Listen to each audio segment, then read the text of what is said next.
Good morning, good evening, or good night, whatever the case may be for you. I'm Markus Reuber. I'm very pleased to welcome you to this webinar on the acute management of functional neurological seizures. Let me just share a few slides with you. So this webinar is brought to you by the task force, the ILAE Functional Dissociative Seizure Task Force. There'll be three speakers. We'll first hear from Stoyan Popkirov from the University of Essen in Germany, then from Kasia Kozlowska from the University of Sydney in Australia. And I will be leading the discussion at the end of this webinar. I don't really have any meaningful conflicts of interest, although, of course, you're very welcome to look up some of the books I have contributed to, which do touch on the subject.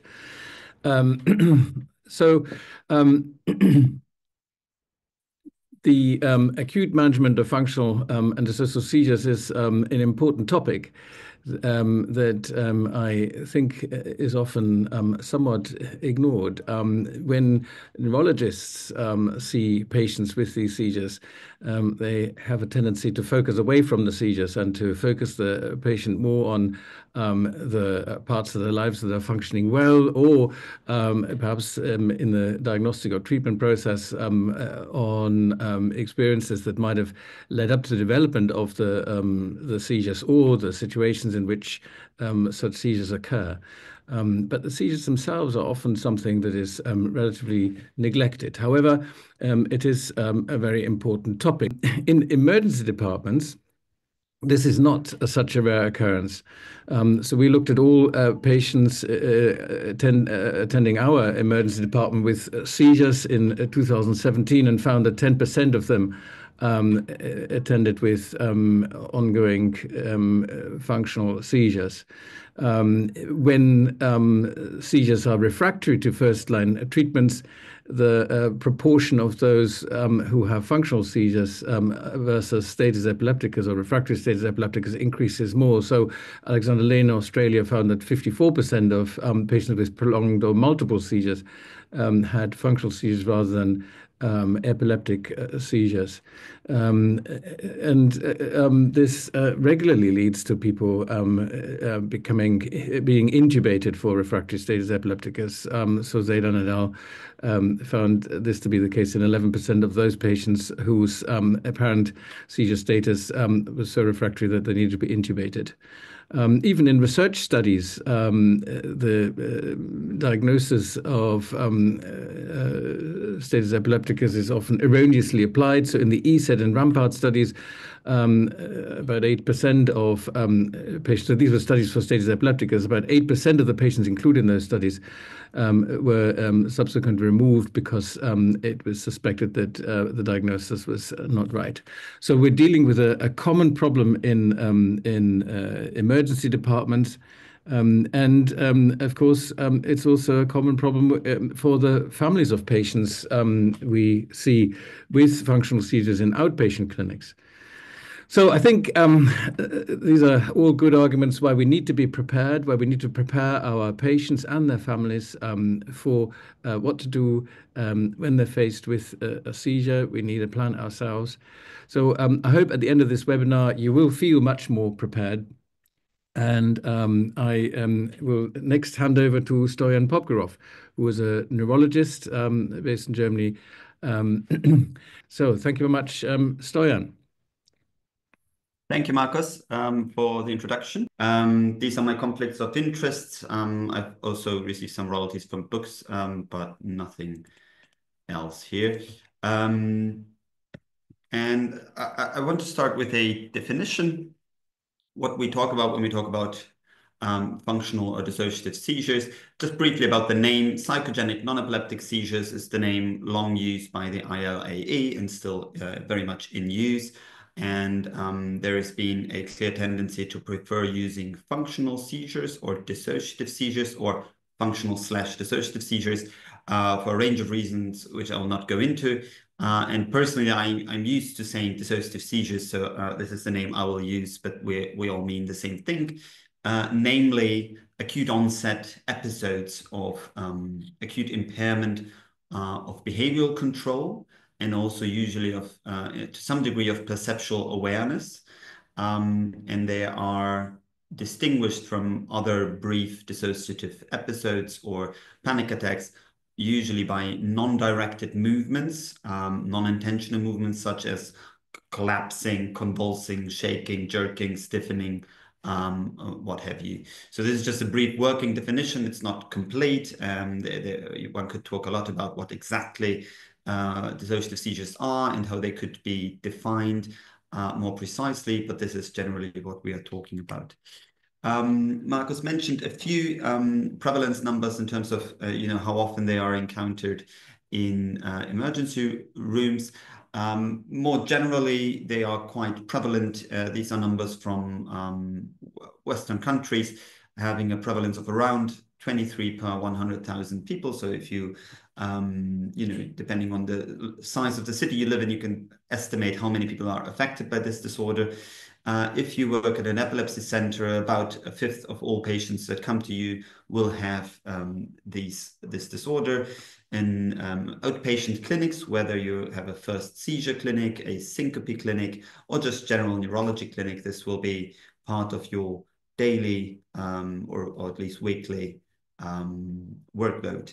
Now, as mentioned, in emergency services, they tend to be quite common, especially if you put them in relation to all seizure disorders that come through the door.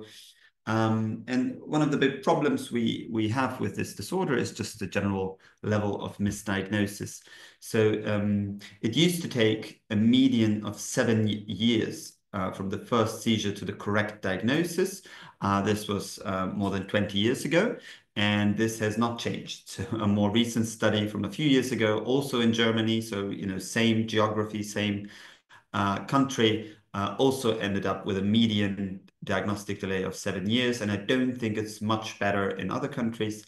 Many patients with dissociative seizures will have ended up in an ICU at some point in their illness.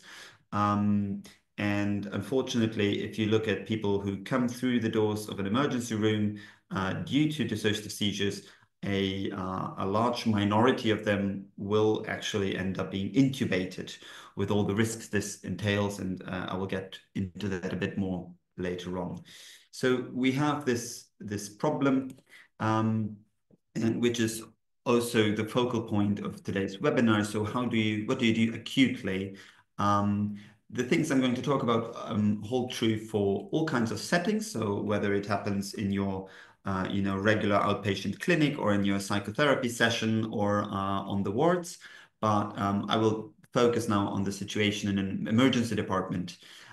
So when someone comes through the doors with, as we saw in the brief film from the British TV show, you have to, and the seizure is ongoing, then you actually have to make the diagnosis then and there. And your main concern, as in the film we saw, is this actually a status epilepticus, so an ongoing epileptic seizure? This is important because considering a status epilepticus as a potential diagnosis puts a very narrow time frame that you have to consider in your workup and treatment. So this comes from, began with studies in baboons in the 1970s, where they induced epileptic seizures and did not terminate them for 80 to 300 minutes, so up to 5 hours. And after that time, they sacrificed the animals, looked at the brains, and they saw a range of neural damage, especially in the hippocampi, as shown here. And this first alerted neurologists to the danger of an unstopped epileptic seizure. And later studies saw that if you looked at the duration of status epilepticus, there was a clear association of longer status epilepticus being linked to a higher mortality. Now, of course, you have to think about confounders, such as the reason for the status epilepticus in the first place, the reason for its refractiveness, but the association held true in other observations as well. And current recommendations assume that you can expect long-term neural consequences of an uninterrupted status epilepticus after or starting at 30 minutes, although that number is a bit vibe-based. So from these observations and these considerations, we have the following algorithm of treatment for status epilepticus. So after 5 minutes, you call it that, and you start giving high-dose benzodiazepines. If that doesn't work, after 20 to 30 minutes, you call it an established status epilepticus and start giving I should say seizure suppressive medication, such as levetiracetam, phenytoin, valproic acid, etc. And then after 40 to 60 minutes, you call it a refractory status epilepticus, and then you start intubating, giving narcotics, sedative medication, etc., to do anything necessary to stop the electrical hypersynchronization. Now, this does make sense. It is based on real-world experience, of course, but it does put the diagnostician, the physician at the forefront on a very tight schedule to make a certain diagnosis before having to sedate and later intubate their patients. So how often does this happen? Markus alluded to that already. So if you look at all treatment trials of status epilepticus, so these are very highly published, large multi-center studies done across the world in the US and Europe. And of course, as you know, in a clinical study, you're being very precise about who to include, inclusion criteria, exclusion criteria, etc.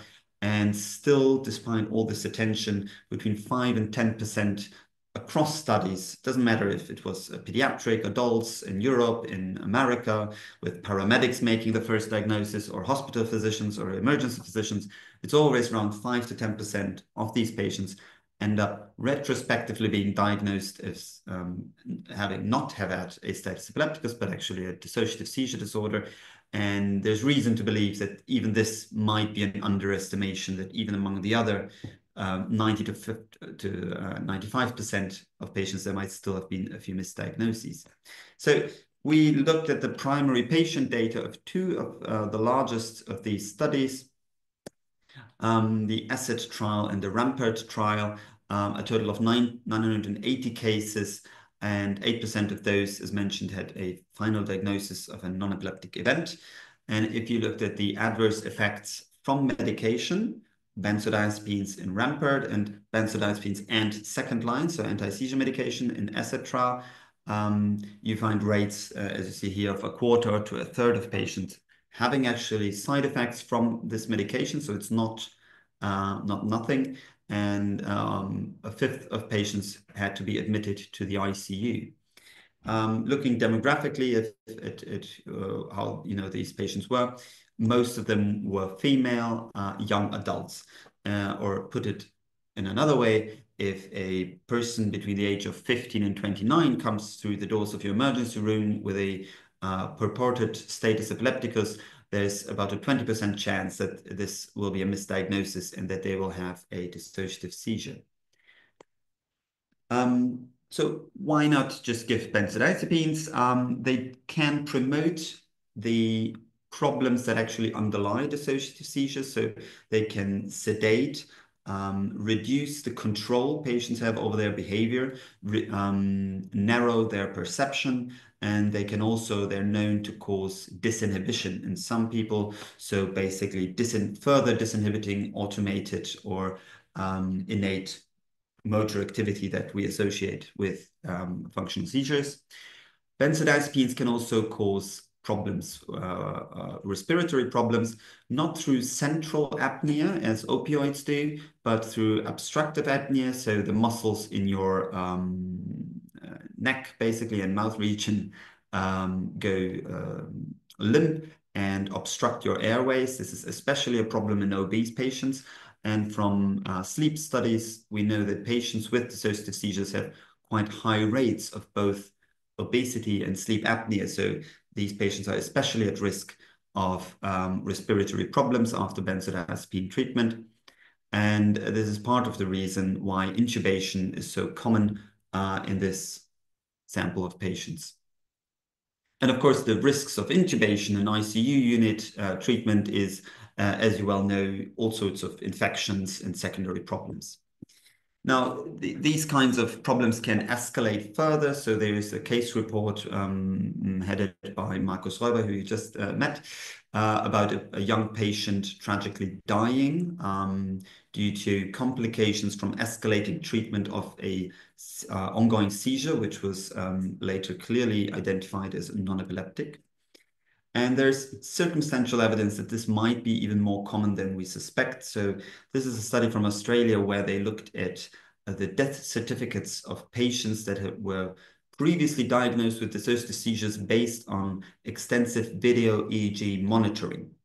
And among those 55 deaths, in 24% of cases, or a quarter of cases, epilepsy was recorded as the cause of death. So one can assume that there was some kind of seizure event that ultimately led to the death of the patient. And what they did then is they went back to the video EEG records of those patients, and they still couldn't find any indication of comorbid epilepsy in any of them. So, of course, this is not evidence, but it does suggest that mismanagement of dissociative seizures can be deadly. What's the problem with treating dissociative seizures as if they were a status epilepticus, as if they were a brain damage threatening, life-threatening acute event that has to be terminated as soon as possible. Now, if you consider what happens in an emergency department, so clothes are being ripped apart or cut apart with scissors, several staff members usually go and test responsiveness by sternal rubbing or pinching or other painful stimuli. Catheters of all sorts are inserted. And if you put yourself in the shoes of someone who's having a dissociative seizure, who might or probably is at least partially aware of what is happening, but has lost control to prevent or react to any of this. And if you then consider the statistical likelihood of this person having had severe physical or sexual abuse in their life, this becomes a living nightmare for them and has huge risks of re-traumatization. Then once you do end up in an ICU, even across normal population, there is an up to 10% chance of developing ICU-associated PTSD, a risk that is rising if you have psychiatric risk factors. And of course, our patients do have psychiatric risk factors in many cases. So if you do, if you add up those risk factors, an ICU or ICU stay itself can be quite traumatizing, in spite of all the other medical risks, such as infections, etc. So this is a study we did retrospectively looking at all the patients that received the final diagnosis of dissociative seizures in a single university hospital over a course of 12 years. And we looked only at those cases who came through the emergency department. And so it was 158 patients that presented a total of 200 times. So 1 in 6 patients presented actually more than once in that time frame. And most of them were arrived there through emergency medical services. About a third had major motor semiology, so whole body jerking, stiffening, etc. And another third had just minor motor manifestations, and 28% were akinetic, meaning things that look like syncope, like stupor, like coma, etc. Interestingly, if you looked at the documentation of emergency services, 2/3 of patients had actually documented red flag signs, diagnostic signs, which I'll come to later, and a quarter of those had 2 or more of those. Although, of course, these are only those that were actively documented. It wasn't a prospective study, so it's safe to say that probably more were present. Still, as I mentioned, 3/4 were brought by emergency services, and about half cases had ongoing seizures when they were first encountered the emergency physician. And 16% had ongoing seizures when they arrived at the emergency department. Emergency physicians made the correct diagnosis in only 12%. On-call neurologists did better, but still far from perfect with 62%. And overall, 40% of cases received benzodiazepines in acute treatment. And among ongoing seizures, of course, this was a higher percentage, 2/3. And we looked closer at that. So the cumulative dose that people received before coming through the doors of the emergency department, so just pre-hospital treatment, was 25 milligram diazepam or diazepam equivalent, going up to 130 in one case. Now, I have to mention that in the German system, there's usually an emergency physician accompanying the emergency team. And I know that in other countries, that's not the case, that there is paramedics and other non-physician staff doing that. But that's the case in Germany. And interestingly, even among the seizures that had already stopped upon first medical contact, about 10% still received benzodiazepines, presumably for secondary prevention or to calm things down, or let's be honest, because the benzodiazepine was already in the syringe. Although I'm kidding, but it is unclear exactly why patients were sedated after seizures had stopped. Now, from those that were ongoing, as I mentioned, 2/3 did receive benzodiazepines, and usually by the emergency physician in the ambulance, and in some cases only or in addition from the emergency department on-call physician team. And when you look at what happened after giving benzodiazepines, about 60% stopped. The seizure stopped after that. But in some cases, it didn't stop. And in other cases, the sedation was so strong that people had to be, monitored or intubated because of coma or stupor. Now, from the fact that in a majority of cases the seizure stopped, one cannot and should not deduce that benzodiazepines are a fantastic treatment for dissociative seizures. It is much more likely to be a combination of placebo effect and also just the fact that since this was a purely observational retrospective analysis, and considering the high doses of benzodiazepines given, it is much more likely that physicians just kept giving more and more and more until eventually the seizure stopped. And it might have just stopped because it would normally stop after 10 minutes, and they just kept receiving benzodiazepines until it did. So I would be very cautious to interpret this in a positive light, but it does have to be acknowledged that maybe, and it's not entirely unlikely, that benzodiazepines could have facilitated or accelerated the end of a seizure in some cases beyond placebo, although personally I wouldn't advise doing so. If one does interpret it in this way, I would strongly suggest of only giving it when anxiety or agitation is a clear component of the seizure and the seizure semiology. And in those cases, only giving single low doses as you would in a panic attack. No one would give someone in a panic attack, 100 milligrams diazepam. So that's an algorithm I would propose for those who insist on giving benzodiazepines. So we have limited time. We have to make a decision in the emergency room. And on the one hand, we know that if we don't treat a status epilepticus, worst case scenario is brain damage and increased mortality. And on the other hand, we know that if we treat a dissociative seizure, a prolonged functional seizure with non-indicated benzodiazepines and other drugs, there are considerable risks to consider as well.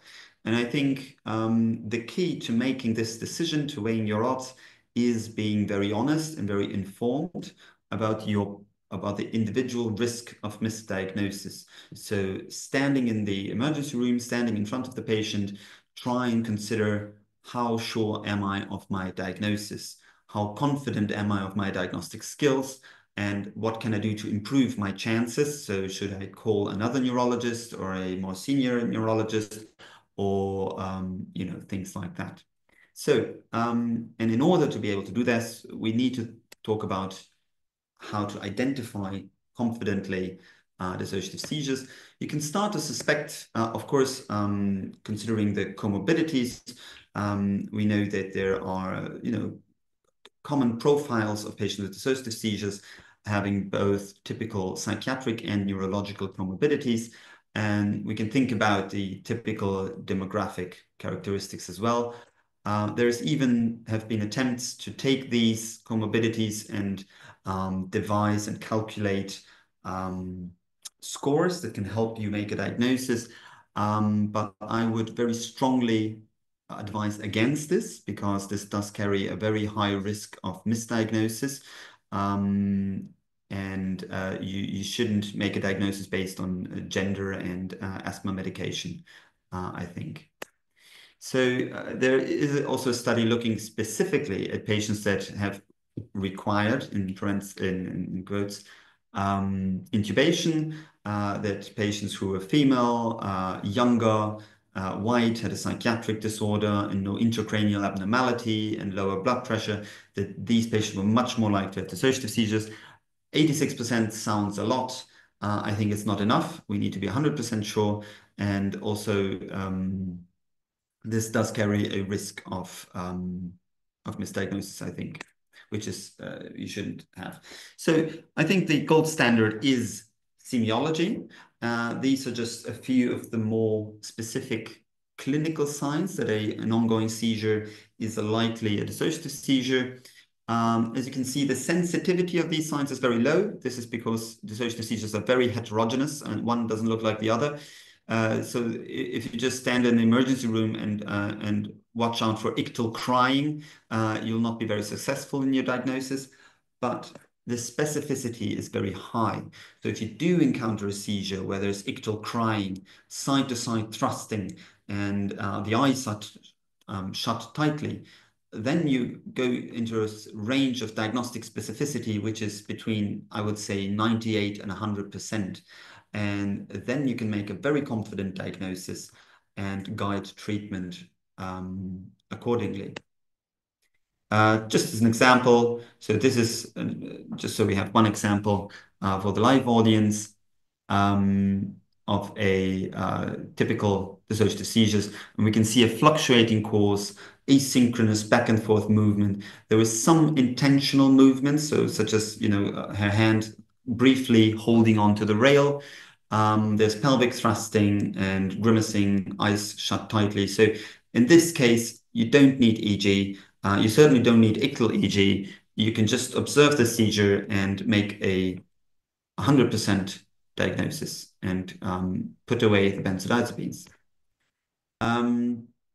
Some dissociative seizures don't really look like epilepsy seizures. They look more like syncope. And if you look at outpatient clinics that specialize on recurrent unclear syncope, 5% are found to have dissociative or functional attacks. This is just an older video showing how this may look. So from the outside, it does look like syncope.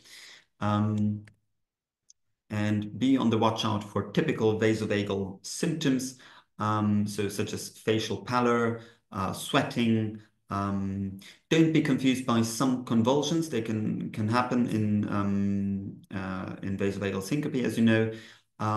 And one of the red flags I would advise looking out for is the duration of lack of responsiveness. So if someone faints like this and then for 5 minutes there's no reaction, presuming there's no facial pallor and that the heart is still beating, it's very likely to be a dissociative or functional attack. Another slightly problematic, but probably not as problematic as it's sometimes made out to be, differential diagnosis is frontal lobe seizures, for the reason that you can have both complex movements and also affective expressions of fear, of anger. And despite bilateral movements, it can look like the patient is awake. So these are features that can lead one to misdiagnosis. What is most useful here is the medical history, that they arise usually very often from sleep, and that they're usually very short. So if someone has this kind of seizure for 8 minutes, then it's very unlikely to be a frontal lobe seizure. So one important thing to note is, for the purposes of this webinar, so if you're in the emergency department or in your outpatient clinic and someone has a seizure in front of you, you're not looking at a video EEG recording. You can actually interact with the patient. You can talk to them. You can touch them. And this is extremely helpful. So we know that if you can modulate the seizure in some way, by distraction, by suggestion, by coming into the room, by getting out of the room, all of this, this is very common in dissociative seizures, and it is pretty much 100% specific. I mean, in medicine, we're always cautious to say 100% because there's always some crazy case of epilepsy, but for practical purposes, it's close to 100%. If the patient is functionally in a coma, so you do the Glasgow coma scale and you say, oh, there's no response to anything I do, but then you rub the eyelashes, which would be the eyelash reflex, or you try opening the eyes passively, which is the eyelid reflex, basically. And what you get is flutter or blinking, or even just, the active opposition to that movement. So eyes being actively closed. That is nearly 100% specific as well for dissociative states or seizures. One thing that's very commonly done in almost any case is provocation through discomfort, which is a euphemism for just pain. Inflicting pain, sternal rubbing, pinching, all that. I don't think it is helpful. I think it is actively unhelpful. It's not about making it is about making a diagnosis. It's not about tricking the patient. It's not about trying to find a level of pain that can, awaken the patient. It's about making a diagnosis. And if you can achieve that by rubbing the eyelashes gently, I think you'll agree that's better. I'm saying this because there's all kinds of extremes here. So these are not that old, these case reports. So this is 1991, people reporting that they basically gave electrical shocks to the patient to awaken someone from a presumed functional coma. And this is even more gruesome, 1999, also not very old, where they obstructed their airway. So basically they suffocated them to elicit a response and to, show that this was not real coma. Now imagine if you're half aware in a dissociative state and this experience is that added to your life experiences, what this can do to you. So one last thing about diagnosis I want to say. So if you are an epileptologist, a neurologist, a trainee, you start recognizing different semiological signs. And so you see someone with this expression, and you're like, okay, I remember grimacing, I remember ictal crying, eyes shut tightly. This is a dissociative seizure. My work is done. Consider what non-trained, not medical trained people feel and think and assume when they see this, and they see pain, they see anguish, they see some internal torturing process going on, and that really makes you feel for them, empathize, respect their experience. And I think as neurologists, we need to keep this double vision, having the diagnostic eye, but also keeping the human connection and actually understanding and trying to understand what is happening here. So back to our decision making, just to summarize, I don't think it's a good idea to go to be influenced too much by demographic characteristics, saying, oh, this is a young lady with weird tattoos, probably it's a dissociative seizures. This is bound to go wrong and misfire and shouldn't be done. Going by comorbidities, even just the previous diagnosis of epilepsy or previous diagnosis of dissociative seizures can be a risky strategy. So someone comes in with a seizure and you look at the records and it says, oh, epilepsy, oh, then it must be epilepsy. This is a source of error, I think. And your best strategy is look at what's happening, know what specific semiological features are highly specific. So when it's ongoing, but then it fluctuates and it's on and off, that's very much a red flag. When you see signs of intentional movements in between the non-directed movements, so precautions, keeping the balance, preventing falls, things like that are very much very specific, very diagnostic. Modulation by interaction. So as I mentioned, distraction, suggestions, and all of that.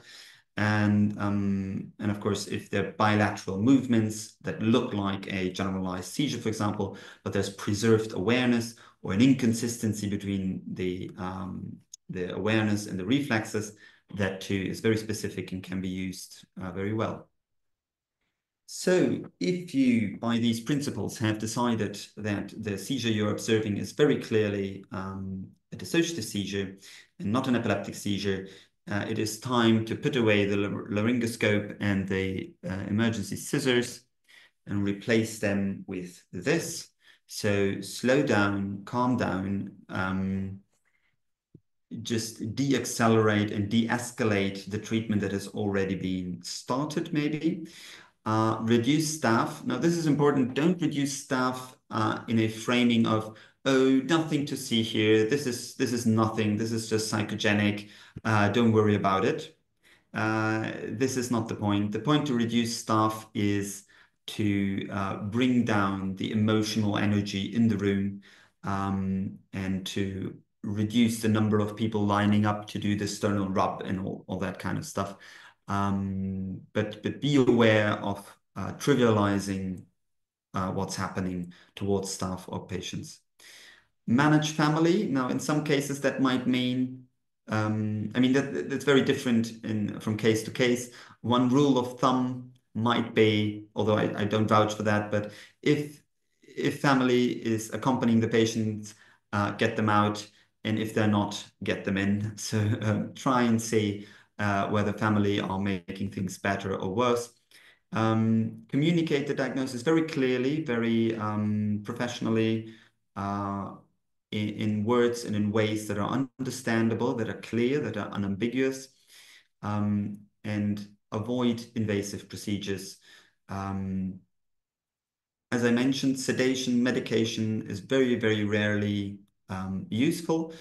Don't use it, and I wouldn't suggest using placebo. In the short term, you might have a benefit in terms of, oh, the seizure stopped, 5 minutes earlier than it might have stopped otherwise. But in the medium to long term, it very much confirms the suspicion of patients that they don't have control over their seizures, that they need outside intervention, that they need medication. So don't use placebo, please.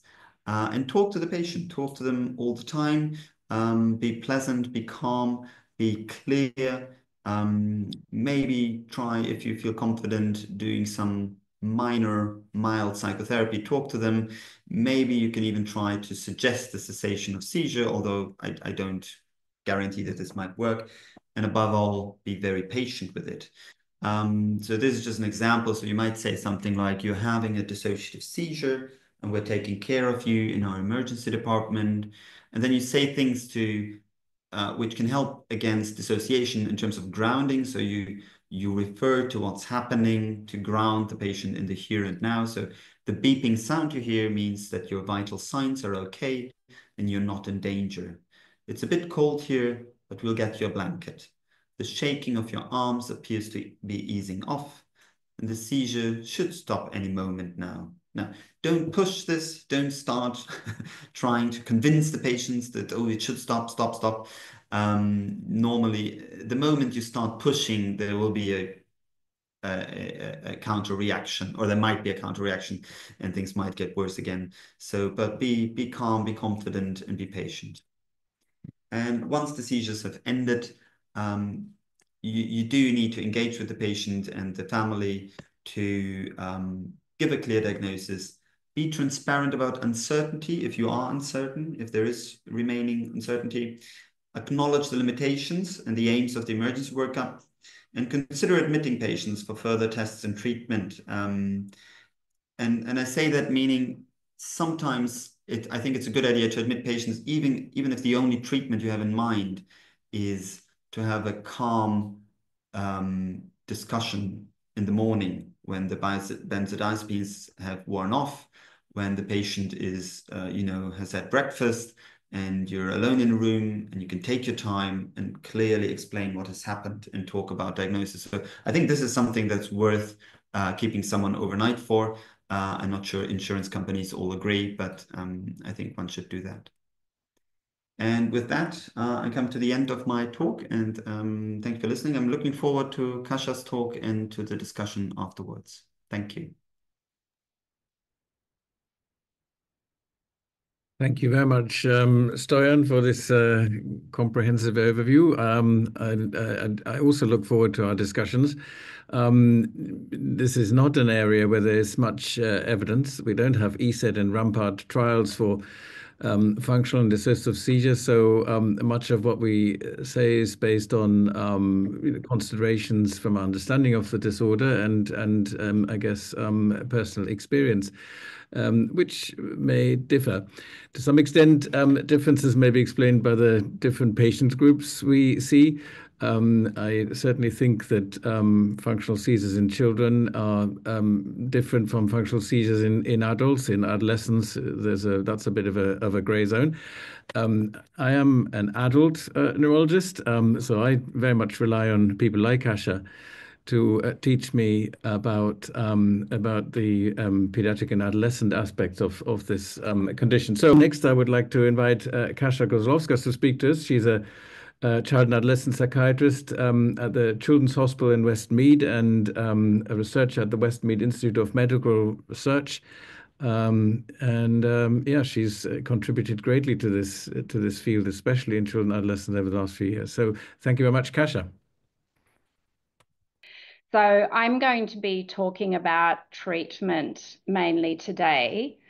And the treatment interventions for functional seizures have really been developed in the last decade. Here we go. So I don't have any conflicts of interest. And today I'll be presenting the stress system treatment intervention developed in Australia by my team. And the intervention was developed for children and adolescents. However, it has been adapted into a program for adults attending an online adult group in Scotland. I will be talking about the manner in which we use medications as an adjunct to treatment to scaffold the child's efforts to manage their functional seizures as well at the very end of the talk. So in terms of neurobiology in children and adolescents, we've really spent a lot of years trying to understand what's going on to give us a bit of a pointer as to what to do with treatment. So in child and adolescent patients, they have increased autonomic arousal, they have increased cortical arousal, they show neural network dysregulation, which is modulated by increased arousal in part. And there's a big issue in terms of illness-promoting psychological processes. So all of these elements are a key part of the neurobiology of functional seizures in children. And if anybody's interested in that, I've put a reference for a review article where you can have a read at your leisure. So based on what we know about the neurobiology of functional seizures, when we work with children, we use a number of metaphors for our psychoeducation. And we're really trying to use a gestalt or a picture version of the neurobiology to help the child and family understand what is going on. And we also use the psychoeducation to provide a rationale for treatment. So why are we going to do what we're going to do? So this metaphor is probably the one that I use most often. The metaphor represents activation of the brain stress system. That's the red ball. And the idea is that when the red ball becomes too big and too strong, it interferes with motor function and functional seizures can occur. And rationale for treatment, to treat functional seizures, we need to decrease the size of the red ball. We need to decrease arousal. So in practice, this means that we need to use regulation strategies to downregulate arousal so that the child can control the functional seizures. We address the factors that activate and enlarge the red ball. For example, comorbid anxiety or depression, addressing unhelpful thoughts such as catastrophizing or rumination or helpless thoughts, addressing family conflict, bullying, addressing academic expectations that are beyond the child's actual capacity. We also use adjunct medication to help decrease arousal. And we use therapy and adjunct medication to treat anxiety, depression, and post-traumatic stress disorder.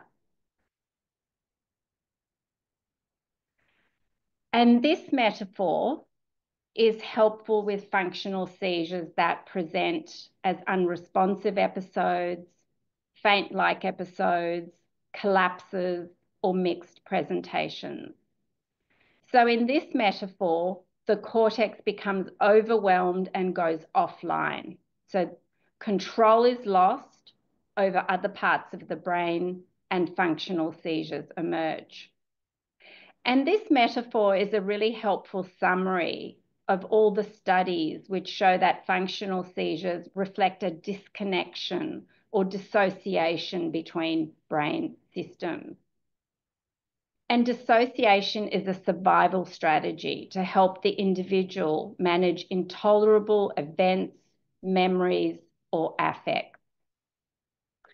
So the rationale for treatment here, we use regulation strategies that increase pleasurable interoceptive and sensory input to signal to the brain that all is well, all is safe, that the brain no longer needs to disconnect but can come back online. We sometimes use jarring smells like smelling salts to bring the brain back online. We need to treat the underlying issue if there's unresolved trauma or stress. And this metaphor, the pressure cooker metaphor, which I'll give you a few moments to look at, is one that adult patients seem to like in particular.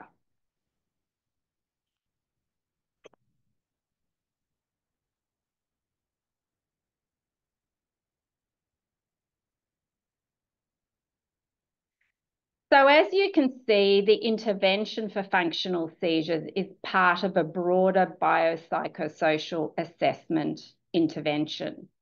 And the part in yellow highlight is the intervention for the seizures themselves. Steps 3 and 4 are very important. They yield a formulation which informs you it gives you an overarching view of the patient's presentation. The formulation informs your treatment intervention, all the interventions that are needed to help the patient on an individual level, family level, school system level, and so on. So here's a picture of a simple formulation. There's mild anxiety and academic stress. The treatment will be straightforward. Treatment of the anxiety using CBT, an intervention that sets a more appropriate level of academic expectation, and of course, treatment of the functional seizures themselves. This is a more complex formulation. There's ongoing family stress, ongoing bullying, anxiety and depression, and illness-promoting psychological processes that will need to be addressed. Here you'll need to treat the comorbid anxiety and depression, address bullying with the school, and run a family intervention. And of course, you'll need to treat the functional seizures themselves. So this is a very complex formulation. Here you'll also have to manage significant mental health issues, and at some point in time, the child may need to engage in a trauma processing intervention. And this intervention is likely to be longer term and run for months to years. And of course, you also have to treat the functional seizures themselves. So now I will go through the 5-step plan we use for managing functional seizures. So in this representation, you see the plan for the young person. And this one has the plan for the young person on one side of the page, and then the plan pertaining to the parent or school teacher or carer on the other side. So step 1, identify the warning signs of a functional seizure. So the capacity to identify changes in one's physiological state is a bottom-up mindfulness skill. It's a skill of interoception. Functional seizures are preceded by a state of activation, physiological activation in the body, and neurophysiological activation in the brain. And most of our patients are able to build the capacity to notice the changes in their body state that precede the functional seizure. So this slide lists some of the common warning signs. And you'll notice that the warning signs reflect activation of the pain system, the autonomic nervous system, or the respiratory motor system. That is, symptoms of hyperventilation.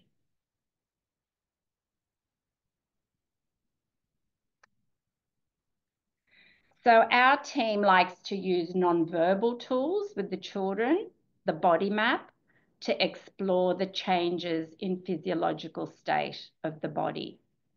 And so here on the left-hand side, you see the red head, the activation, the red in the shoulders, the activation in the chest, also with a pounding heart, the changes in the stomach. And then you can see what happens to the young person in terms of body state when she uses her regulation strategies. And this is a much more abstract representation of the same thing. The red shows the activated state of the body, and the blue shows the calm state. And later on, you'll also identify any environmental triggers, emotions, images, and thought patterns that are part of the sequence of activation. So with this young woman, you can see that she first, I can't see the top of the slide, but I think she becomes hot. So she gets sympathetic, this is the first symptom of sympathetic activation. She then thinks, this isn't normal, I'm just going to ignore it.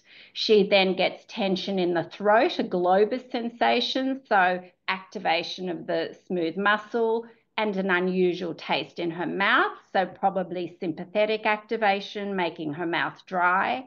She then breathes faster, so her motor respiratory system is also activated. She then has blurred vision and tingling in the left arm. They're both symptoms of hyperventilation. She's then thinking, I'm going to push this away.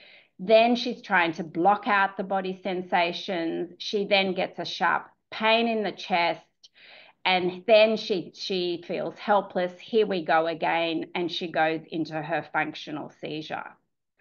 So actually, if one is able to map out this sort of sequence, if the child is able to notice their warning signs early on in the sequence and initiate their functional seizure treatment plan and their regulation strategies, the child will be able to avert the functional seizure.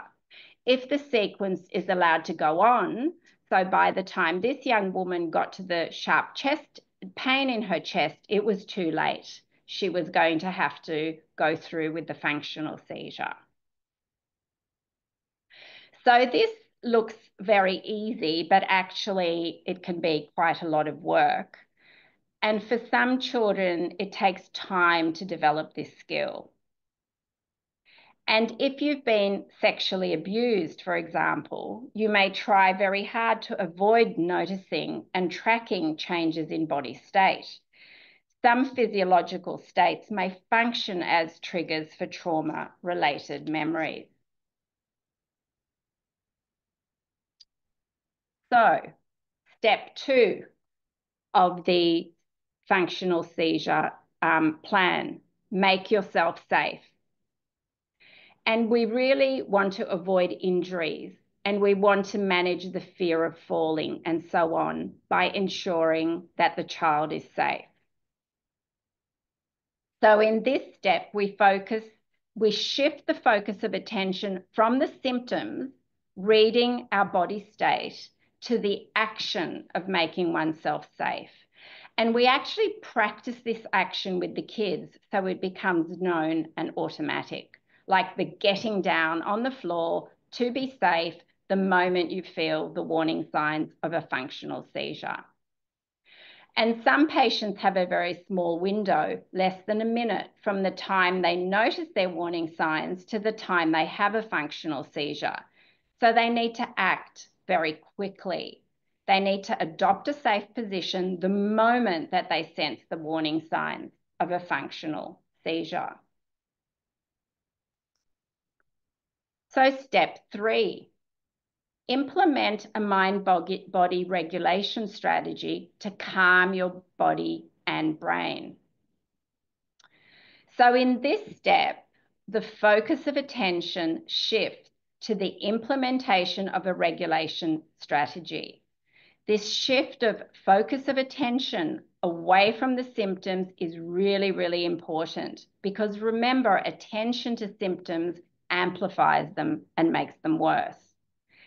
If the patient keeps focusing on the warning signs, she will amplify them via unhelpful thoughts, and the functional seizure will occur. If the patient focuses away from the warning signs and symptoms and engages in regulation strategies, calms the brain, body, and mind, the functional seizure may be averted. So the regulation strategies are being used to shift body and brain from an activated, dysregulated, out of control state that is compatible with functional seizures to a calm, regulated, I am in control state that is incompatible with functional seizures. So you're starting to build the patient's toolbox with one strategy, and then you add strategies to the toolbox. So you can use bottom-up strategies, those that involve the body, or you can use top-down strategies, those that involve the mind. So for bottom-up strategies, you can use slow-paced breathing. If a patient can do this, to shift their physiological state very quickly. So the part of the brainstem that controls breathing and the part of the brainstem where the autonomic nuclei sit are close together, they're coupled systems, and if you slow down your breath, you will activate the restorative vagus. So you will calm your body and your brain. It's a very, very powerful intervention. Grounding strategies, feeling the ground beneath you, using the 5 senses. What are 3 things I can see? What are 3 things I can hear? What are 3 things I can smell? What are 3 things I can taste? What are 3 things I can touch? These are grounding interventions that you're using your senses to bring you and yourself back into the present moment. And there's movement strategies.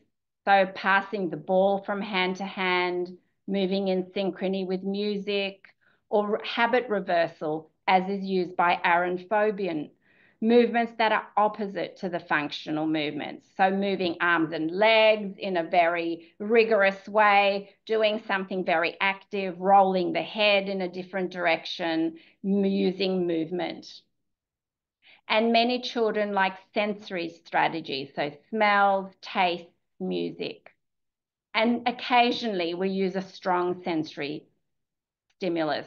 So some kids have responded quite well to smelling salt. So you and the patient practice these and keep what is most effective for that patient to build up a toolbox. So you can also use top-down strategies. So using the mind to calm the body and brain top-down. So here you're using things like calming imagery. And to use calming imagery, you need to practice it ahead of time so that when you need it, you can bring it to mind. You can use imagery that manages pain. So for example, shifting the color of the pain, putting light into the pain, shifting the pain out of the body. You can do self-talk that is empowering to replace unhelpful thinking patterns. I can do this, I have a plan, I know what to do, and so on. And when the patient succeeds in averting a functional seizure, it's really important to celebrate the success. So in our team, we typically use positive suggestions to state that the patient's skills will improve more and more as they practice, and that their ability to avert the functional seizures will become more and more stronger and stronger, better and better. You are building mastery, you're building their sense of increased control. So of course, the patient won't be able to avert all the functional seizures. So step 4 is for those that haven't been averted, writing it out. In Australia, we may use the metaphor of surfing the wave. The process of surfing the wave includes being dumped by the wave, battered around by the wave. One then emerges from this process unscathed and tries again. Ditto for functional seizures. Some calming self-talk can help here. I know I am safe, I've done it before, I'm riding the wave, and so on. Step 5, implement a mind-body regulation strategies once the functional seizure is over to calm the body and the brain. And your goal here is to use strategies that decrease the patient's state of activation, create cues of safety that provide a sense of mastery. And you want to do all these things so that the patient does not fall back into another functional seizure. And in the adult group that used this intervention, this is the step that they found the hardest. They all wanted to rush into the next thing. And what they needed to do was calm their body and brain, to slow down, to regulate. And then the patient keeps working on the 5-step plan. They keep working at it until they're able to avert their functional seizures. So this is a functional seizure traffic light safety plan. This is a simpler version that we use with younger children. Green zone is going well. Orange zone, the body is starting to activate. They have warning signs of activation, and they need to use their regulation strategies to calm their body and mind. Red zone, they are having a functional seizure.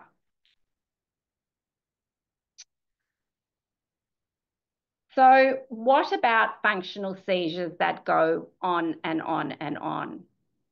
And prolonged functional seizures, as Markus and Stoyan talked about, of over an hour are quite common in children and adolescents. So what do? You make sure the patient is safe, you stay calm and keep the environment calm and quiet. You can insert an earpiece with a favorite piece of music chosen by the patient as part of their treatment plan to help the brain calm down. If the functional seizure is very long-lasting or very violent, we use a stat dose of medication to help down-regulate arousal. And what we use most often is an olanzapine wafer that is placed on the tongue and does not need to be swallowed. When the patient emerges from the functional seizure, we implement a regulation strategy. And then we keep working on the 5-step treatment plan until the child can avert some or all of the functional seizures. And we implement the rest of our holistic assessment treatment interventions that are part of our treatment plan. Once the functional seizure plan is in place and is being implemented and practiced, then you really do need to get on with the rest of the treatment intervention. So you need to treat comorbid FND symptoms, which might need physiotherapy. You might need to treat comorbid mental health symptoms. You might need to do trauma processing. You might need to do a family intervention and other interventions as indicated. And here the physiotherapy bit has just reminded me that I missed a very key element of regulation strategies. So I talked about bottom up and I talked about top down, but the other regulation strategy that we use with all children with functional seizures is pleasant, regular exercise. So when they're in hospital, they all get physiotherapy daily. And when they're discharged, they are all discharged with an exercise treatment plan. Some of them go to a physio, some of them go to a gym, some of them go to dancing, but they are all asked to continue pleasurable exercise because it's one of the best regulation strategies around. So here is the traffic light plan again, and we're zooming in onto the red light when someone's having a functional seizure. And you can see that for this child, we're using PRN, Pro Renata as needed medication during the functional seizure if it continued for more than half an hour. So this slide summarizes our use of adjunct medications in children with functional seizures. Use 1, we use medications by regular daily dosing to down-regulate background arousal to decrease the likelihood of a functional seizure occurring. And we do this in conjunction with regular regulation strategies that are also practiced across the day. Use 2, PRN, Pro Renata as needed medication, either before a functional seizure, during the functional seizure, or after the functional seizure, when a child is really, really struggling to use their regulation strategies. They are so aroused, their level of activation is so high that they're actually struggling to implement the regulation strategies. And use 3, we use medications to treat comorbid conditions, anxiety, depression, PTSD, functional constipation, which is very common in our patients, and also deficiencies such as iron, B12, and vitamin D are also quite common in our population. So, use 1. Using medications by regular dosing to down-regulate background arousal to decrease the likelihood of a functional seizure occurring. So we know from our research that our children with functional seizures have increased arousal. Their arousal levels activate outside the window of tolerance, the blue level, into the red level. In the red zone, they're much more likely to have a functional seizure. So regular medication that decreases arousal can help the child stay in the blue zone and can support the child to practice her regulation strategies and to succeed with them. So here's some of the things we use for regular dosing. We use clonidine, an alpha-2 agonist, one of the early antihypertensive medications. It has a short half-life and needs dosing multiple times a day, and we use very small doses. Guanfacine, an alpha-2A agonist. It has a long half-life and is dosed once a day. We sometimes use quetiapine, an atypical antipsychotic. We use it in very small doses across the day to decrease arousal. We don't use that long term because the atypical antipsychotics all have long-term metabolic side effects. So we use it as a scaffold while the child is learning the regulation strategies.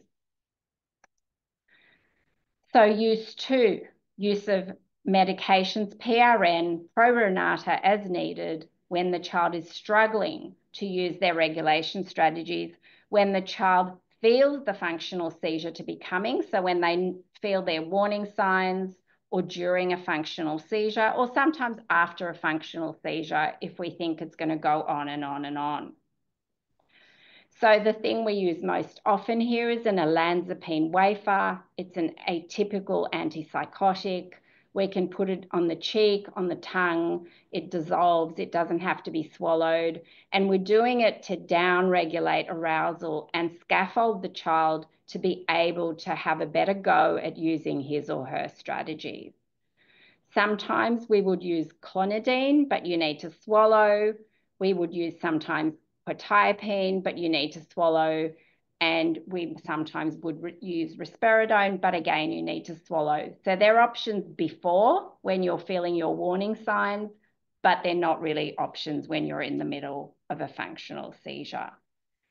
And again, we're trying to bring down arousal from the red zone towards the blue zone. And we're trying to do that because we know that functional seizures aren't going to happen within the window of tolerance. They're going to happen when arousal increases.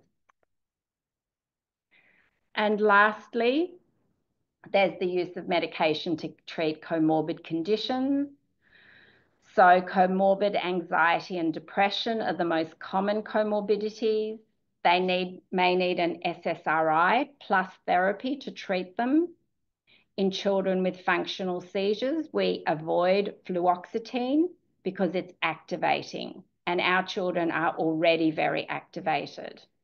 We use fluvoxamine as first line because it's the least activating of the SSRIs. We titrate up from a very small dose to the lowest therapeutic dose possible over a period of 3 weeks. So we use really little doses and increase them slowly. We also use aperients for functional constipation, which is common, and if we identify any sort of deficiencies, we replace those. So these are some treatment resources for children and adolescents. And really, there's really nice resources now that have come out across different countries. And Aaron Fobian's just activated her program to be able to be accessed more broadly in the US. There's resources in English. And then there's resources that are in other languages. So that's it for me. Thank you very much, Kasia. That was great. And although children are not just small adults, I think a lot of what you've said is highly relevant to adults treating people with functional dissociative seizures as well. So thank you, Stoyan, for turning your camera and mic back on.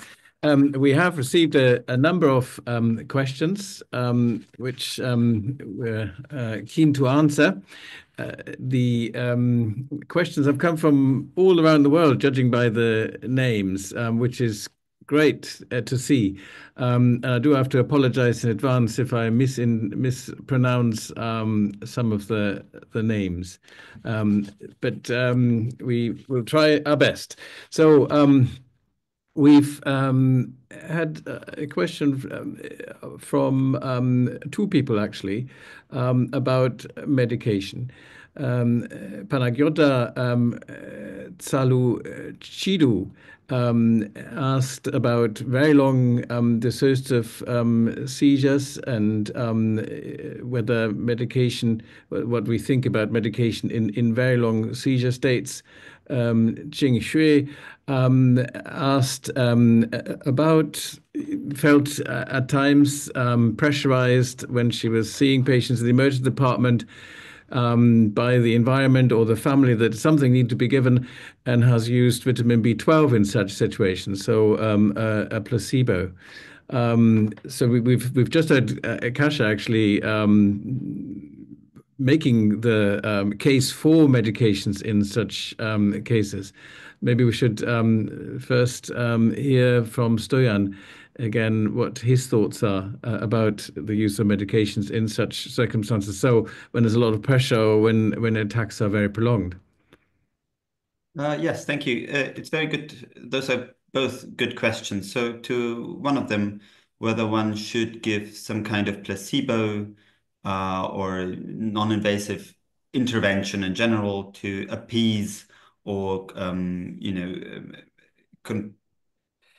to act in a way that's in accordance with the expectations of family, I would try and avoid doing this kind of performative medicine. The problem is that it confirms the preconceptions of both the patients and the family that there's nothing you can do but give medication, which is wrong, and that you have to give medication for them to stop, which is also wrong. And also it confirms the suspicion that these are dangerous events that need to be stopped as soon as possible, which is also wrong. So giving medication or giving vitamin B12 might not cause any biochemical or pharmaceutical problems at all, but and it might alleviate the pressure in the moment, but it creates and consolidates the dysfunctional approach to the illness, and you shouldn't be made complicit with that. I think explaining and showing that you're quite certain what it is and what it isn't, and explaining not in positive terms. So you don't need to say things like being overly optimistic, saying, oh, this will pass, it's not dangerous, don't worry about it, because this does carry the air of, oh, the doctor doesn't appear to see the suffering that is going on. It doesn't appear to appreciate how unpleasant this is or how dangerous this could be. But rather saying things like, this is a dissociative seizure. It can be very unpleasant. Unfortunately, we don't have any medications that we know that can help, but we do know that these things tend to stop on their own, and that there are things that we can do to help them. Outside of the acute situation, it might be helpful for people to talk to patients or families and make the comparison with panic attacks. Be clear about it that these are not the same things, but just in the way that you wouldn't necessarily give any random medication to a panic attack or to an asthma attack, but only those, only in certain cases. Another comparison that has been done, but I wouldn't recommend it universally, is saying that if you have a toddler who is in a crying fit, you wouldn't medicate them out of it. Now, this is a comparison that you have to be very careful about because you don't want to infantilize patients or families. But if you do find yourself in a situation where you can talk, with nuance and explain things that, at least to staff members, it might be helpful to give this comparison. So if you have a nurse or colleague who's very intent on just, do something, that's a comparison that can be made. And to the other question, what to do if a seizure goes on for 5 and 6 hours? That's very difficult, and I can't tell you exactly. In theory, I would say, keep going, and try to find ways to stop it. In practical terms, I am aware that depending on the situation, on the staffing, on the kind of hospital you're in, this might not be practical. There are no universal or universally good solutions there. I think those are cases where you might consider, yeah, I don't know. I don't want to say give placebo after 5 hours, because I don't think that's right. But I would understand if people do that for practical reasons. I don't know, Markus, maybe you have things to add. Well, I think you said in your, I said in your, you said in your talk that it is wrong to try and push, and if you try to force the situation to I don't know, convince the patient to stop seizing, you often make it worse. I've not seen such very long seizures since I've had an understanding of the seizure disorders, and since I've managed to change the acute situation around the patient sufficiently for the seizure to stop, or for the patient to be able to stop the seizure, to regain control sufficiently so that the seizure would stop. So I think one message is not to try too hard to force the patient to stop having the seizure, but to go with riding it out, like Kasia put it. But yeah, so Kasia, it seems like we have different views, but actually I wonder whether much to do with context. So Kasia, yeah. No, I don't think we do, because I would agree. The first thing I say is there's no medication for functional seizures. So, and my use of medication is integrated with the plan, which is around, the child using regulation strategies. And the times we use medication, which is actually not very often, is when the child is actually unable to use the regulation strategies because they're so aroused. They're in such a state of arousal that they're unable to implement the regulation strategies when they need to. And we're not treating the seizure, we're actually downregulating arousal. And we're very clear around that with the families. So that's why that metaphor with the red ball is really helpful, because I can say there's no medication for functional seizures. The way to manage them is to decrease arousal. Most of that is using mind-body strategies, including regular exercise. But because they're so bad, or because they're so long, or because you hurt yourself, like, we can trial a little bit of medication to help the red ball get smaller, and that together with everything else might help a bit, but it's not going to fix do you know what I mean? So it's very much integrated into the plan. It's not that medication's going to fix your functional seizures. So I would agree with Stoyan. Mind you, if somebody had a 5-hour seizure, I would give them a bit of olanzapine in ED to see if it helped, because then it could be integrated into a better treatment plan. But I would never use medication by itself. And what do you do about the medication in the longer term? This is a question that I had. So what happens? Do you aim to use it temporarily whilst people practice the self-control strategies? Yeah. So the aim is to use it temporarily, and then once kids gain control, you start then withdrawing it. There is a exception. There's always exceptions. So I think some kids who are developmentally delayed, or some kids who've got ASD, whose arousal is really, really high and is going to remain high, some of those might need to stay, say, on clonidine for the long term, or guanfacine, but neither of those has any horrendous, long-term side effects. So it's not really an issue. But there are subgroups where they're just never going to have the same capacity as some of the other kids. So you have to think about how you can scaffold people safely to then be able to use their regulation strategy and to address the other issues, in their life. Yeah. I guess this blends into the treatment of comorbidities then, which may also be treatable with medications like depression, anxiety, that sometimes do respond to medications. So we also had a number of questions about the diagnostic process.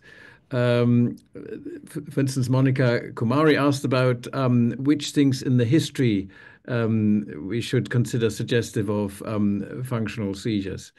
Stoyan, do you want to comment on that?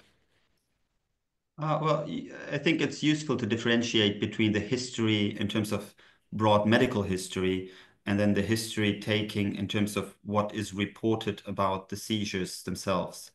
So with broad medical history, of course, if someone has a certain set of psychiatric disorders, they're statistically more likely to have dissociative seizures, but it doesn't exclude epilepsy at all. So that's not very helpful. In terms of seizure history, I think there are many signs that help you. So thinking about when seizures happen, in what circumstances, in what situations, and then also how they feel, how patients feel before the seizures, during them, afterwards. And it's very important in this regard to really try and find the time and the words to elicit to not fall into the problem that patients say, "Oh, I don't remember anything. I don't see anything. I don't hear anything." What I think is helpful to bring them into a situation of a particular individual seizure, ask them, talking about the seizure last Tuesday, can you remember what happened there? Where were you? So you first try to locate them in time and space. And they say, well, they start maybe telling you something circumstantial, but then you say, no, were you standing or were you sitting? Were you talking or were you listening? And then take them to that very place and time, and then try to step by step guide them through, always carrying them back. What exactly did you feel? What exactly did you think? And then doing this, I think many times you do realize that they do have some partial recollections and can tell you what the seizure felt like. And this kind of history can be very helpful in differentiating between epilepsy and dissociative seizures. But that's an entire talk of itself. So. Yes, so people are describing perhaps a dissociative state to you, and actually what you illustrated there was another way of using the history, which is the conversation analytic findings that my collaborators have described, which essentially indicate that if you are taking that sort of history from a patient with dissociative seizures, you have to do a lot more work as a doctor than if you're taking a seizure history from a patient with epilepsy, who will often more readily share, or typically more readily share, their subjective experiences. So people can look up those publications as well for additional information. Then more questions about the diagnostic process. Zoya Iluchin, probably no, Ilnich, I think. I hope. She asked about biochemical analyses that might be helpful in the diagnostic process in the emergency department. So I guess we're talking about things like oxygen saturations, lactate, CK. Prolactin would probably not be available immediately. Maybe that's also a question for Stoyan. Well, one thing to remember is that all of those, so lactate, prolactin, and CK, are only really useful if you have seizures which have very prominent motor features. So if there's lots of convulsing going on, whole body movements for a prolonged time. In that case, I do advise to take prolactin, CK, and then look at that. It won't help you in the immediate situation in the emergency room because they're not ready that fast, and also the CK peak is after I think 48 hours. But it will help you the next day when in cases if you were unsure before. To make the diagnosis. For lactate, you can have that earlier. I have to admit, I haven't used that in our emergency room, so I'm not I don't know exactly the time dynamics of that. But they can, I think, be helpful auxiliary things, but you have to be careful and know about the caveats. So if someone is taking risperidone or olanzapine, they will have increased prolactin, and be careful about that. I would echo that. These are all measures that have been described in research studies across groups as being helpful in convulsive seizures, or as differentiating between groups in convulsive seizures. But there's also one study where medical students were encouraged to imitate seizures, and their lactates also go up. So it has to be taken with a pinch of salt, and it is a Gestalt approach, mainly based on observation of the semiology, I think, plus examination findings, which Stoyan mentioned. Looking for a partial responsivity, focusing on the eyes. Are the eyes closed? Is eye opening resisted? Those sorts of observations are more helpful. So and then after the diagnosis, we had a question from Anas Olabi. What should we do after the diagnosis and the leaflets? Kasia obviously works in a very specialized center, but you must come across this question from people who don't have immediate access to your center. What do you suggest? What can diagnosticians do after they've given the leaflets? Well, what I do and what our team does, because our team is 3 people. I mean, we can't service the state of New South Wales. So when people have to be referred to their local psychologist, we actually send the book that we wrote, we actually send them a link to the book so that they can't say that they don't know what to do. We also send them the physiotherapy articles we've written. So if they go and see a physiotherapist, or if they see a physiologist, that that person knows how to work with this population in terms of focus of attention. So we've actually, one of the reasons for publishing the resources was to help other people, but they also help us because it gives us it gives us resources to send to people who haven't worked with this before. And it gives a very clear message. Actually, you do have the skills to work with it. You just have to upskill them a bit. And I think we all have to be doing that because we need to increase the number of people doing this work, like as a network. And I know that the pain teams in tertiary hospitals were in this situation 15, 20 years ago. They were the only ones doing the work, and they had to build up clinicians outside the hospital setting who did complex pain. And I think we're in that position now. We actually have to build up like a workforce, a skill set outside, which is why, writing books, doing these webinars, attaching links with our referral letters, actually attaching resources with every referral letter is a way of doing that. Handing over properly, so you're teaching as you hand over the patient, or all of that sort of stuff. Yeah, I agree. It's certainly all of us who make the diagnosis regularly should have a clear plan. Not just our patients should have a plan, not just our A&E departments should have a plan for how to treat prolonged functional seizures. We should have a plan what to do next. I'd see people from many different areas, so I know about the difficulties, and you have to look around. Sometimes there's a neurorehabilitation team, sometimes the community mental health team, sometimes there's a clinical psychologist working with a hospital team. Many patients do have additional problems like chronic fatigue or chronic pain, and sometimes there are services for such symptoms where you can persuade them to help address the seizures as well. And fortunately, as Kasia pointed out, there are now resources, so nobody can honestly say that they don't know what to do. There is quite a bit of information about what can be done. So some more questions about the diagnosis.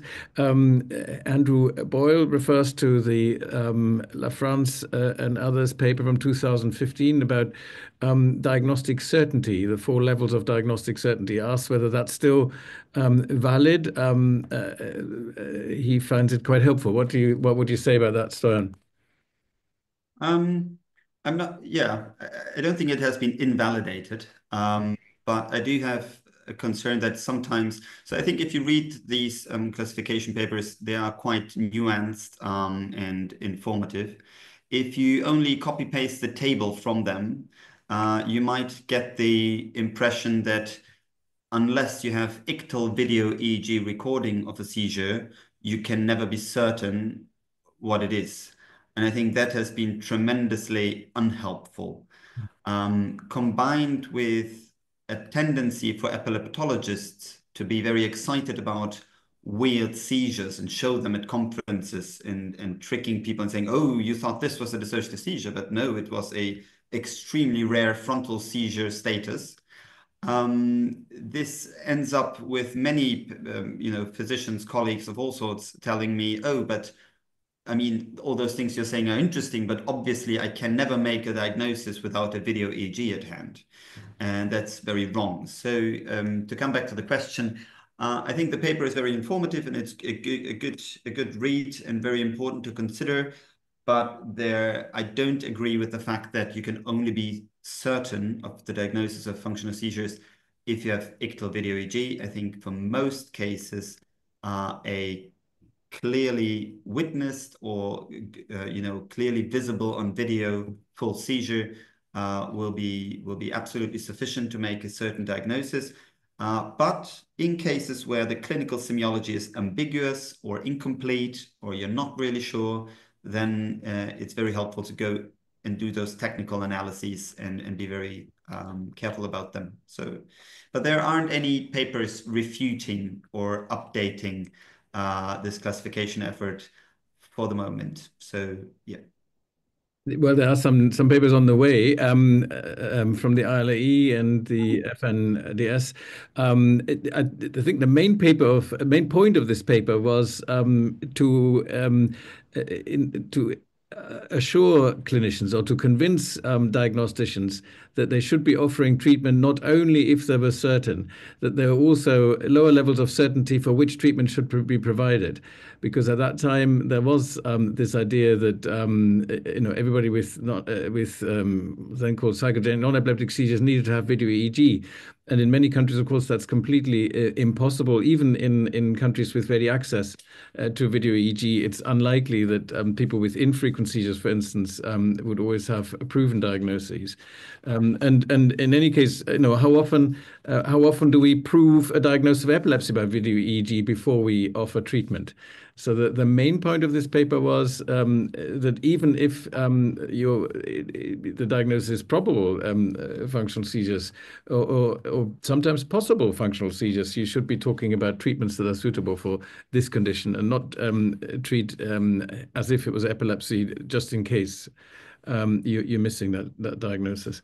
And another question that's not directly related to this, but Maya Norbach asks whether we think there's a genetic basis for functional seizures. So maybe Kasia, what would you say to that? I think there's certainly epigenetic processes. So, in terms of prior stress, we know the stress system's activated. We know the glucocorticoids are part of that. We know they modulate epigenetic processes. So I think there's definitely epigenetic processes that then regulate the stress system in a different way or regulate neural networks in a different way. I think that's part of the sort of etiology model that's coming up quite strongly. There's also genetic vulnerabilities to almost anything. I don't know, Stoyan, do you know where the genetic stuff's up to? I'm less clear about where it's up to because I think it needs such large populations. I don't think that we're anywhere close yeah. methodology-wise. Yeah, I don't think find there's specific genes. yeah, I don't think there's clear studies, and I think you need such huge pools of population to be able to do the genetic, studies, that it really needs people putting material in from a very large number. But I think the epigenetic stuff is definitely, a major, yeah, and it fits in historically with people having cumulative stress, sometimes intergenerational stress. I mean, this is all neurobiology that is now not well understood, but becoming better and better understood. Certainly, our soul is not divorced from our body. This, what we see must have an underpinning in the brain. Kasia, you I think mentioned when you talked about medication that one use sometimes is in people who don't have the resources to employ the self-management strategies. Andrew Boyle asked the question about treatment for people with intellectual disabilities. Do we have any particular strategies for that patient group? No, I think they're trickier because they need to be scaffolded. Sometimes they can't, even when they have the functional seizure, say the traffic light plan, the amount of scaffolding they'll need from adults will be greater than other kids who can then just implement it themselves. So, for example, like an intellectually impaired boy who's in a special classroom, he develops functional seizures after a new person comes into the classroom who's very noisy and makes all sorts of noises. And he then becomes so aroused that he, then has a functional seizure. So he comes into hospital. We notice that when he becomes aroused, he starts banging his head. And so we develop a plan where we use clonidine across the day to downregulate him. We use PRN clonidine, but then he has a quiet corner where he goes and listens to music and uses some fidget toys to regulate himself. So that worked for him, but it's very scaffolded, if you see what I mean. Stoyan, what would you say about how, do you have any particular advice for people with intellectual disabilities? No. As an adult neurologist working mostly in acute medicine, I'm not involved directly personally in long-term treatment, and also don't have the additional expertise for intellectual disability. And I think it's very difficult. I think you need to lean into cognitive behavioral principles, probably things like conditioning, think about things like reinforcement behaviors, etc. But it's a very complex topic, and I can't pretend to be very helpful. But, this is a nice example of that, Stoyan, because once you set that up and then set it up in his home school, the quiet corner becomes a place where you settle down, and there's clear strategies he likes, he uses, and it becomes like a ritual, a treatment ritual that everybody can use to just calm things down. Oh, absolutely. And especially in people with more severe learning disabilities where you cannot do any form of traditional psychotherapy, it does often become a behavioral therapy issue of observing what exactly the circumstances are of seizures. But in my experience, it's often possible to identify circumstances in such cases and then to see whether they can be changed. But another question we've received. Can I just add one thing, Marcus, to that? So don't forget your music, don't forget movement, don't forget your art, don't forget all these other modalities, which for some people who can't use the cognitive stuff, they can actually use all of those things to calm down. And I find that actually sometimes the most important therapeutic intervention is to explain to the team of people looking after the individual with the seizures how they should respond. So if they panic every time and call an ambulance and make a big fuss, then they're sometimes reinforcing a behavior that can relatively easily be changed if the response of the environment can be changed. So one vaguely related question. This is from Abul Kalam Mohammed Shoab from Bangladesh, who is asking about what the difference is between what he calls motor hysterical conversion response versus functional seizures, or I guess in the learning in the intellectual disability setting, it's the stereotypic behavior. How do we differentiate? Is it important to differentiate? Stoyan, you've thought about definitions. What would you say? Yeah. So if you want to draw a line between dissociative seizures and paroxysmal functional motor disorder, I think one line could be across like just the dynamics of it happening. So if there are clear-cut episodes with a clear beginning and then petering out over a few minutes, you might prefer to call that a seizure. And if these are longer episodes of hours that kind of wax and wane, those you wouldn't probably call seizures.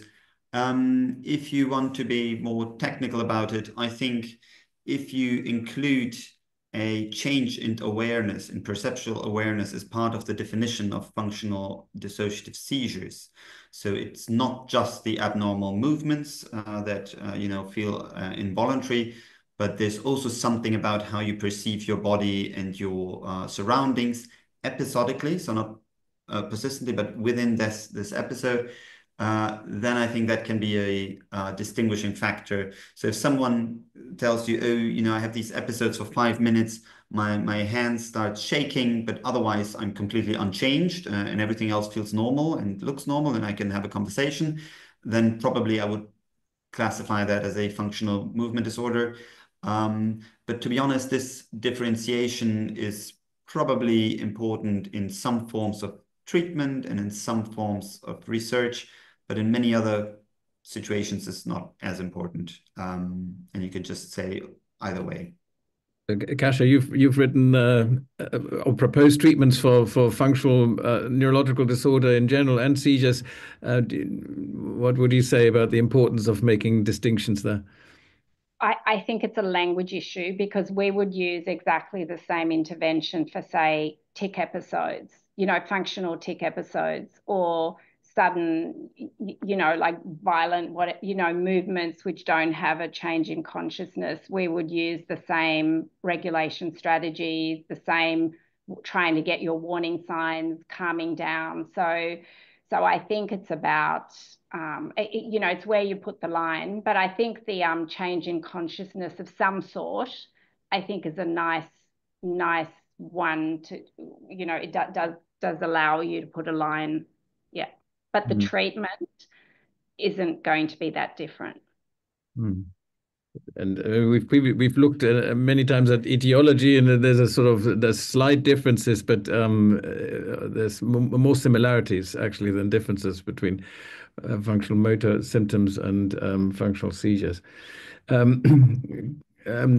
We are overrunning a little over the initially intended time, but we have a few more questions. I would suggest that we give it another 10 minutes or so, and that we then defer more questions to email correspondence with the authors, or to the resources that I will point you to at the end, or the resources that Kasia already mentioned in her talks. So Claudia Muller is asking, if you're really uncertain, you've heard about the seizures, maybe even seen a seizure, but you still don't know. What do we suggest? More tests, or a trial of a broad spectrum anti-seizure medication like levetiracetam? Stoyan, how often do you use trials of anti-seizure medication when you don't know? No, so I wouldn't use trial of anti-seizure medication as a diagnostic tool, because we know from studies that in patients with dissociative seizures tend to go down when you start a anti-seizure medication, and then they go up later, just because of the placebo effect and other effects. To the question, I don't think those are exclusory, so you don't need to wait for the EEG until you give levetiracetam. Yes, anti-seizure medication can affect the EEG, but so if you think, or if epileptic seizures are within your differential diagnosis, if you think, oh yes, this could be generalized seizures because I didn't see it, I don't have a video, I don't have good descriptions, then do treat it if treatment is indicated. Because if you don't, and the patient has an epileptic seizure and drowns, it's there will be questions. So do use this, but of course, do your due diligence and try to make the diagnosis as certain as possible. Sometimes a normal EEG is enough for that. Video EEG is necessary often. And in the acute situation, so if the question is whether if someone in the in the emergency unit is having a seizure and you're not sure, should you do an EEG or should you treat? Again, if you think it might be epilepsy, go ahead and treat it with anti-seizure medication. Before you drive to the EEG, film it. Make a film with your cell phone or with any other device that you have at hand. People feel very squeamish about this in terms of privacy and all of that. Of course, there are privacy rules to adhere to and to consider, but I think this is much more diagnostically useful as trying to get an emergency EEG in many cases, and it should be done more. And in most countries, I think legally you're safe as long as you don't start sharing the video on YouTube or whatever. If you just use it for medical documentation and diagnosis, it's fine. And I don't think any patient would object if you're doing it just for that. But do, of course, tell them that you're doing it, explain it to family why you're doing it so that not to cause confusion. I've never had a family not give me consent to send a good video to a neurologist because they want the neurologist to have a good look at the seizures, and it's incredibly helpful. Yes. In the case of this documentary that I showed at the beginning, they followed gold standard procedure for consenting, which was to consent the. So these were all people. The camera crew were based in the emergency department. Of course, they couldn't take consent before the patient came in, but they only used footage that was recorded from people who gave consent afterwards. So, and it is probably prudent to seek consent before asking any other doctors about a recording after you've recorded it. But I totally agree how extremely useful recordings are. Epilepsy experts are really quite certain in most cases when they see videos of whether they're looking at an epileptic seizure and a non-epileptic seizure, and video EEG studies demonstrate that they're also quite reliable and good at this. So yes, I think that's a good idea. My view of this would be that when I'm not sure,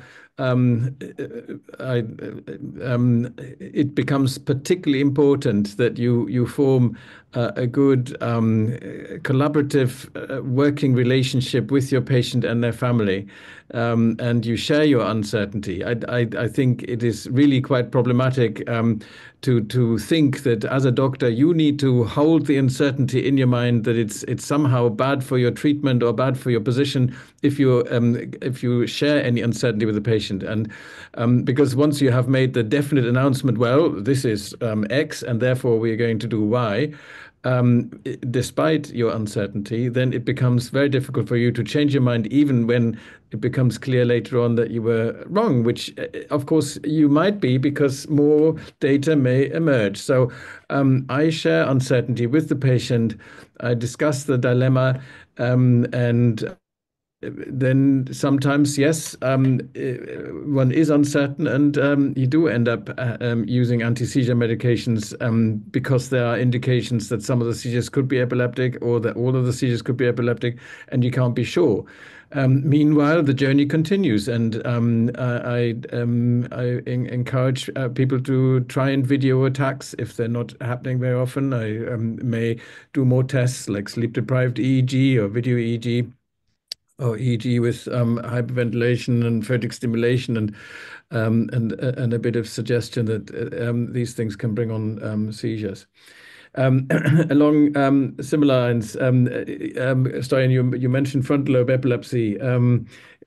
Sami Salama asks, how we can differentiate between those two conditions. I think this is usually overplayed. It's based on papers from the 1990s, which just tick off observations like asymmetrical movements or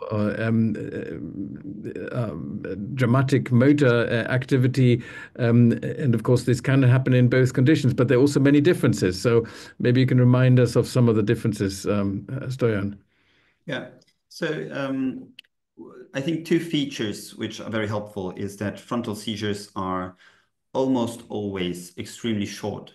So they very rarely go longer than 30 seconds. And with dissociative seizures, it's vice versa. They are usually more than 2 minutes. I think there are large studies showing that, something like single-digit percent, like 3%, 2% of dissociative seizures are shorter than 2 minutes. So that's very rare. Now, of course, this isn't 100% sure, but this is a very good sign to start your considerations with. The other thing is that frontal seizures almost always start from sleep, or at least very commonly. Now, patients with dissociative seizures can also very often have nightly seizures, but usually they start from after the patient is awakened at night, although that is difficult to elicit from history on its own. And lastly, there's a thing about stereotypy. So frontal seizures are not just similar between seizures, but completely identical. And dissociative seizures tend to be similar, but are different in the details, in the exact patterns of movements or in the order of movements. So these are things, if you are, this is getting into advanced epileptology, and if you are looking at so many people that this is a practical risk of misdiagnosis. So in other words, if you are working in epileptology, then of course, watching many films, educational materials, you will develop a feeling of what looks like a frontal seizure and what doesn't. For everyone else working outside an epileptic or an epileptology unit, this distinction is just of very small practical interest because it's very rare to have this confusion. I've never been I say I've picked up a few misdiagnoses where the seizures were stereotypic and had been misdiagnosed as functional seizures, because functional seizures, particularly in children, shift and change. And these were very stereotypic. And I knew immediately on assessment they were not functional seizures. So, I'd ring up neurology and say, this is not a functional seizure. So I think that's a very important distinction, actually.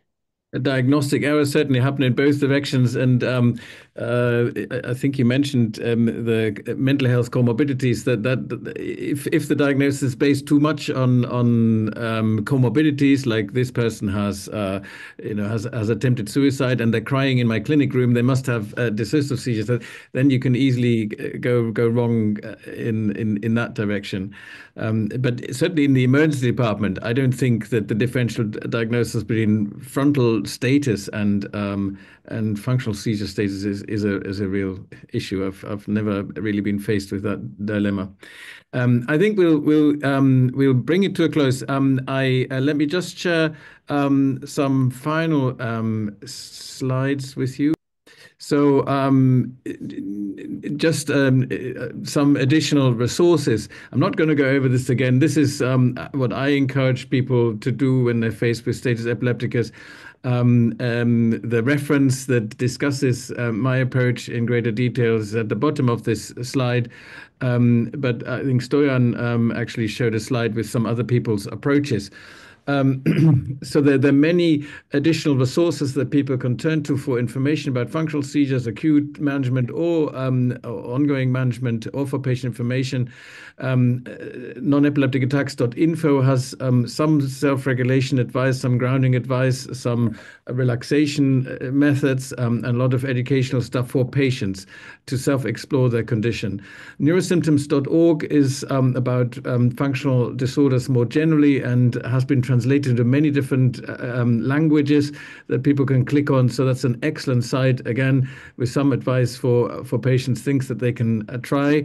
The COATS trial was a large psychotherapy trial in the UK and produced some very good leaflets for neurologists, leaflets for psychiatrists, leaflets for other doctors who might be involved. But not know much about dissociative seizures. The COATS trial website or website information is now hosted by F&D Hope. FND Hope is one of now many organizations supporting people with functional seizures. I'm mentioning FND Hope because they are represented in more countries than most other organizations. But do look out for organizations in your own country, and otherwise look at FND Hope. Then I've put up one of the open access books that Kasia has made available with more information on her approach. But there are other books for functional neurological disorders more widely, so do check those out. Then for different approaches of communicating information, there's a graphic novel about functional seizures called Not There. If you Google that, you will find it. And there is a full documentary that follows a group of people with functional or dissociative seizures around. And this is a particularly useful resource for those of us who have little access to psychotherapy, because the people in this documentary largely have to find their own way out of their problematic situation, because they're not getting much help from health professionals. So if you Google Dissociated or look for it in YouTube, you can find it. That has also been translated in a number of languages with subtitles. So that brings this to a close, and I do apologize to those people whose questions we've not been able to answer, but don't hesitate to email questions to the authors. I'm sure we'll do our best to answer them. So thank you very much for your interest, and have a good day, night, or whatever time of day you are. Thank you. Bye-bye.